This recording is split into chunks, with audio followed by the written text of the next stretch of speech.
Thanks. Hey, Bill Press, welcome to the program. Hey, Tom. Good to talk to you. Good to join you. How are you?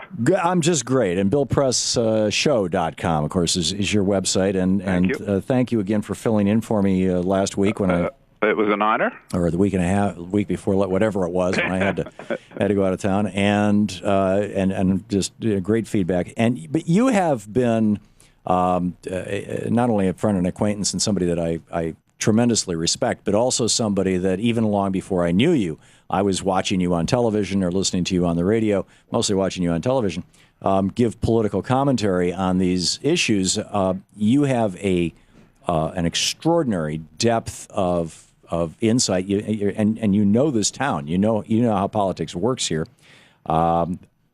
I think I've got a few insights here and there, but I wanted to get you. I want to kick this around with you, okay? Yeah. What's going on here on the right? I mean, first of all, it seems to me that the big winner last night, my carry home from this was that the big winner is going to be Barack Obama, but there's one huge if, and that is if he.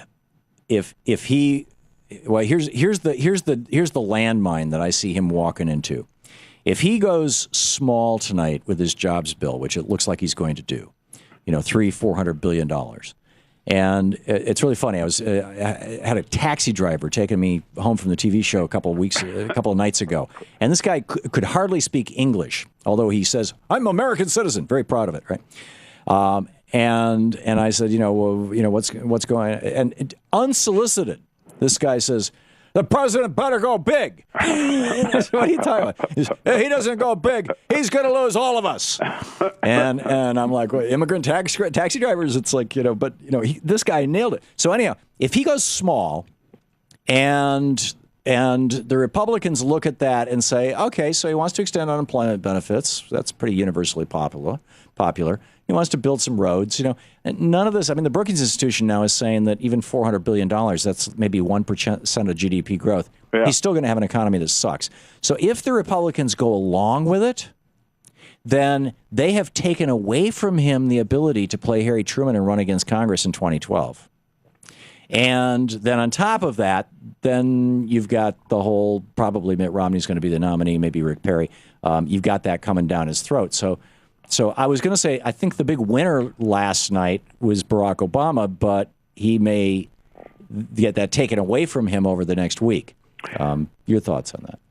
Okay. Well, it's a whole bunch of stuff here. A lot of questions there. Let me just say. First of all, we're dealing with the I don't know what to call it. It wasn't really a debate. You and I know that. You and I love debate. But whatever it was last night, beauty pageant, we got that, and then we got this speech. Just to separate for a second, I got to tell you, I thought it was worth watching last night only to see how pathetic this group of Republicans that they're putting up is for 2012. Seriously, my first reaction was, if that's the best that the Republican Party has to offer, right, it's like God save the Republic, Well, John Huntsman actually came across as a guy who would make a fairly rational Eisenhower-type Republican, but these are not the these are not the times that want an Eisenhower. I mean, Eisenhower infuriated Republicans by being a moderate, but that was right after World War II, and he ran on his platform in '52 was vote for Eisenhower, vote for peace. He'd end the Korean War.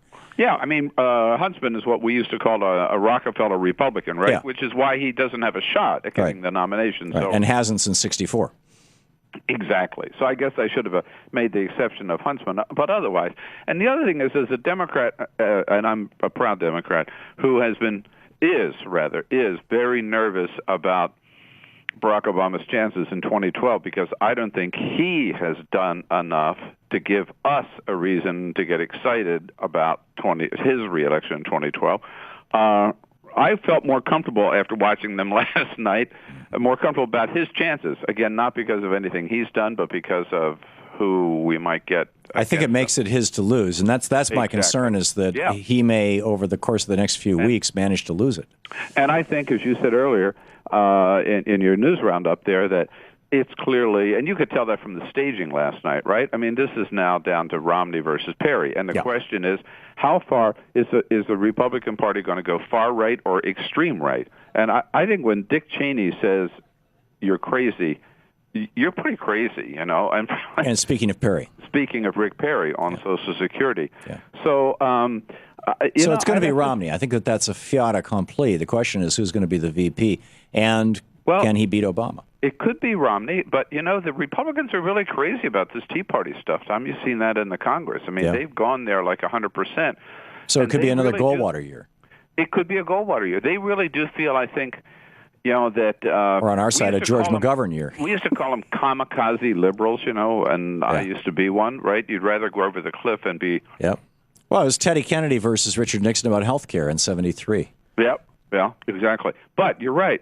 So it does open the opportunity from Obama, but I'm afraid, too, that tonight we're going to see a plan which is tailored more, classic Obama, to how he can get John Boehner and Mitch McConnell and Eric Cantor to agree to something rather than what's best for the country and what needs to be done, and then fight like hell for it. And I'd rather see him go strong, and even if he doesn't get it, at least go down fighting. Yeah, well, in the taxi, Louise was with me, and the taxi driver goes, $300 billion. Ha! And Louise says, well, the word is out now that it's going to be $400 billion. And he goes, that's not big. $1 trillion is big. I can't even imitate this guy's accent. I have no idea what country he was from because it was originally. But you would go back. See, I think you got to go back to I believe Obama erred. Number one, by the first stimulus should have been over $2 trillion, right? Yeah, at least 1.5. And then two, in January this year, he bought into the Republican line, hook, line, and sinker, that the number one priority for this country was debt reduction, deficit reduction, instead of jobs. He lost track of what he had said was the number one priority, jobs.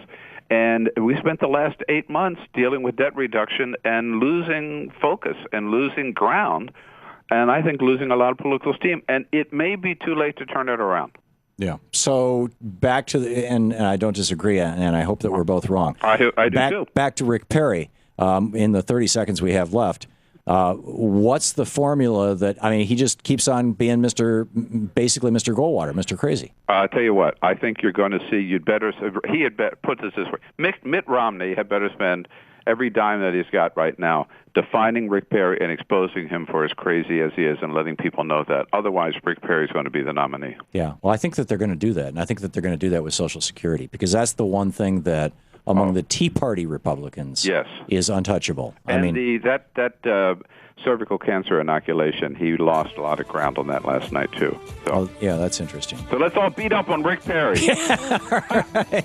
Or maybe not. I don't know. If Rick Perry was the nominee, I think he'd be actually a lot easier to beat. It'd be a lot of fun for you and me. Yeah, maybe we should be beating up on Mitt Romney. Okay, Bill Press, BillPressShow.com. Thanks, You're the Bill. greatest. Thanks, Matt. Great talking with you.